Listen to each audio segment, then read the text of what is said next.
सिंगांना पण ते पण त्यांनी खूप वेगवेगळ्या पद्धतीने मला नेहमी प्रेझेंटेशन दाखवतात की दादा इथं असं केलं पाहिजे. आमची महानगरपालिकेच्या शाळेमध्ये शिकत असणारी मुलं मुली दर्जेदार निघावी, त्यांनी सीबीएसईचं शिक्षण घ्यावं, त्यांनी चांगल्या पद्धतीनं शिकावं, त्यांनी त्या बाबतीत पुढे यावं, अशा प्रकारचा सातत्याने त्यांचा प्रयत्न असतो.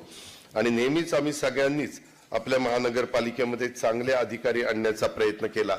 त्याच्यामुळेच आपली श्रावणी टोणगे, श्रावणी कुठल्या शाळेत होती? महानगरपालिकेच्या शाळेत. म्हणजे महानगरपालिकेच्या शाळेत शिकणारी आपली श्रावणी टोणगे आज परदेशात निघाली. त्याला वाटतं 1 कोटीची स्कॉलरशिप मिळाली, 1 करोड रुपयाची स्कॉलरशिप. म्हणजे खरोखरीच तिचं कौतुक आहे. तिच्या ज्ञानाला, तिच्या बुद्धिमत्तेला मी सलाम करतो.